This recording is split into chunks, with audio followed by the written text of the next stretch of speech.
Assalamualaikum dear students, welcome to the lectures of the atomic and molecular physics। आज के lecture में हम बात करेंगे हाइड्रोजन एटम की। हमारे पास यह है कि अगर कहते हैं कि क्वेश्चन है कि coulomb potential energy of electron at distance r from the nucleus of hydrogen atom is V is equal to minus E² 4πε0r। Substituting this value of V in Schrödinger steady state equations, obtain the three independent equations in the three different spherical polar coordinate r, theta and phi। तो यहाँ पे हमने बात करेंगे इस hydrogen atom की, जो कि सिंपलेस्ट है सबसे, जिसमें हमारे पास वन इलेक्ट्रॉन एटम यानी जिसमें सिर्फ एक ही इलेक्ट्रॉन है। और इसके लिए हम क्या करेंगे, सबसे पहले पोटेंशियल फाइंड करेंगे, जो कि हमारे पास V is equal to Q/4πε0r से हमारे पास होता है। अगर ये कहते हैं कि hydrogen atom consist of single electron, अब ये सिंगल इलेक्ट्रॉन वाले सिर्फ ये हाइड्रोजन एटम नहीं है बल्कि और भी एटम है, जैसे सिंगल आयोनाइज्ड हीलियम है, डबली आयोनाइज्ड लिथियम है, इसके आउटर मोस्ट शेल में क्या है, सिंगल इलेक्ट्रॉन है, ट्रिपली आयोनाइज्ड बेरिलियम है। ये भी हमारे पास सिंगल हाइड्रोजन नहीं, सिंगल इनके आउटर मोस्ट में सिंगल इलेक्ट्रॉन होते हैं। तो इनको हम ऐसे ही डील करेंगे जैसे हम हाइड्रोजन एटम्स की। तो हम हाइड्रोजन एटम्स की जो है, क्योंकि सिंपलेस्ट है, हम इसकी वजह से पोटेंशियल्स अगर इस तरीके से हमारे पास इलेक्ट्रॉन है यहाँ पे इस तरीके रिवॉल्व कर, तो हम V is equal to E/4πε0 या कि Q और R वाला फार्मूला जो कि आपने यहाँ पे पढ़ा होगा, यहाँ पे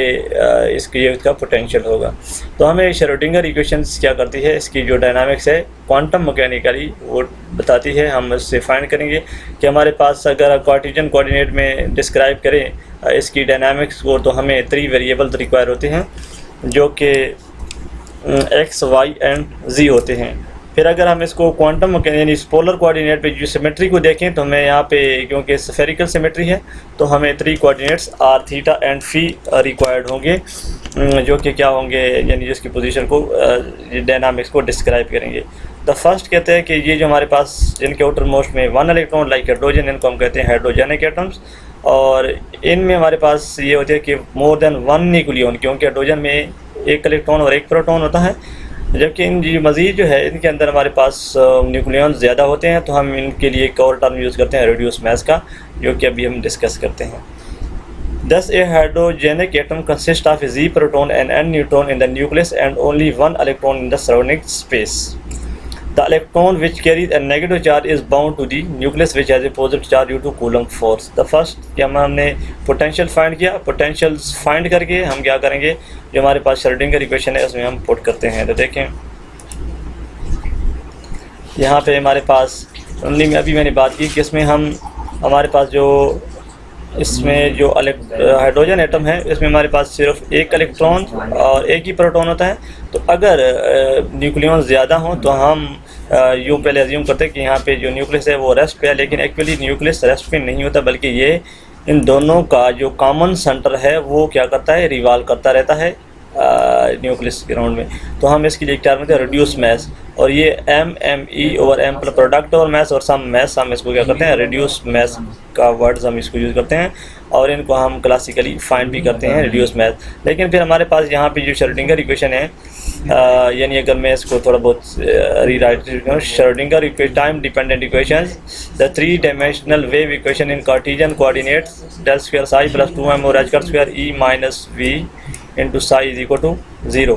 यहाँ पे हमारे पास ये जो m है, फिर m नहीं होगा बल्कि क्या होगा, रिड्यूस मैस। इसमें जो डेल है, ∇2, अगर हम इसको उसमें कन्वर्ट कर लें, यानी हमारे पास जो पोलर कोऑर्डिनेट हैं r, थीटा एंड फी, तो फिर क्या होगा, इसमें ∇2 जो कि हम इजीली फाइंड कर सकते हैं। ∇2 हमने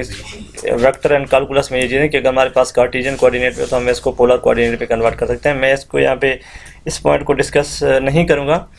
इसमें हमारे पास ∇2 इज इक्वल टू, अगर आप इसको कन्वर्ट करें तो ये हमारे पास इस तरीके से फार्म बन जाती है 1/r², partial of partial r, r², partial Sai और सार, और ये होल थिंग्स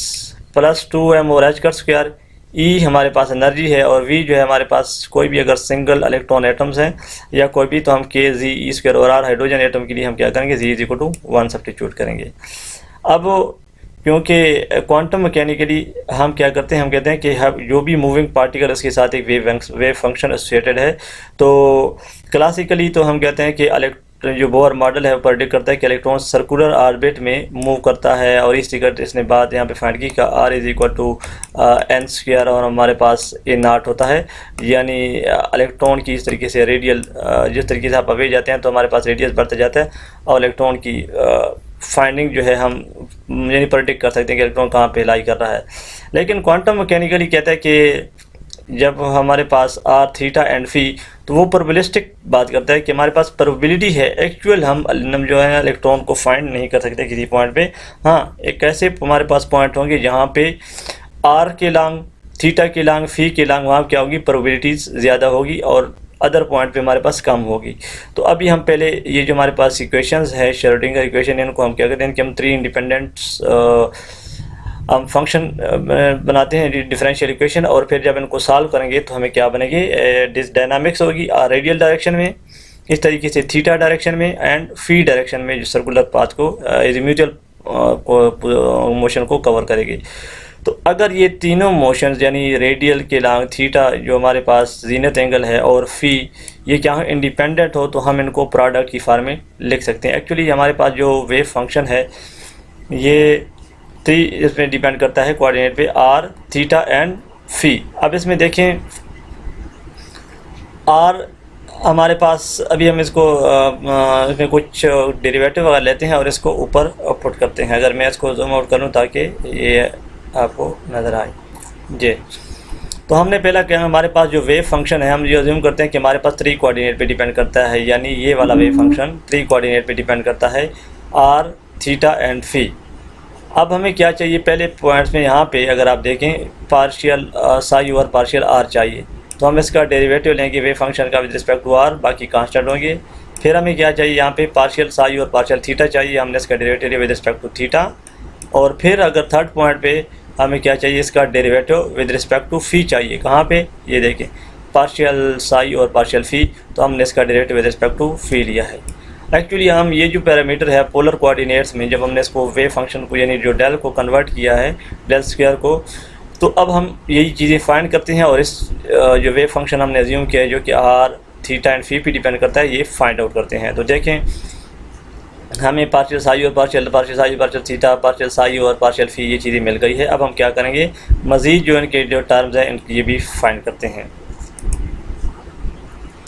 जी। तो यहाँ पे अगर आप डिफरेंशियल इक्वेशन में देखें ये हमें पार्शियल साई और पार्शियल आर मिल गया है, हमें पार्शियल साई, लेकिन हमें यहाँ पे क्या चाहिए, पार्शियल स्क्वायर साई और पार्शियल स्क्वायर फी चाहिए। तो ज़ाहिर बात है जो लास्ट टर्म है इसका हम क्या कर लेंगे, एक दफ़ा डबल डेरिवेटिव लेंगे, तो हमें फिर इसका डबल डेरिवेटिव ये वाली टर्म्स मिल जाएगी। ठीक है, इसके बाद अगर यहाँ पे हम देखें पार्शियल स्क्वायर साई और partial phi square equal to R, theta square del square phi and D square psi आ जाएगा। अच्छा जी, वो कहता है कि ये जो हमने जो चीज़ें फाइंड की है डेरिवेटिव पार्शियल स्क्वायर साई और पार्शियल फी और पार्शियल साई और partial are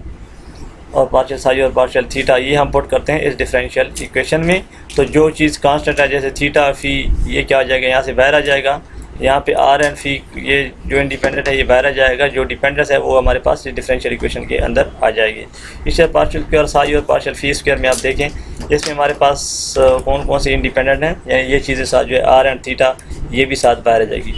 substituting in this and divided by r theta and phi multiplying by r square sine theta and rearranging, यहाँ पे वो 3 टाइप इकट्ठा करता है। वो ये है कि कहते हैं कि हमने क्या किया, जो आर थीटा फी से इस होल इक्वेशन को डिवाइड कर देना है, और ये जो डेरिवेटिव फाइंड किए है ये पार्शियल साई और पार्शियल आर की जगह हमने अपनी वैल्यूज पुट करना है।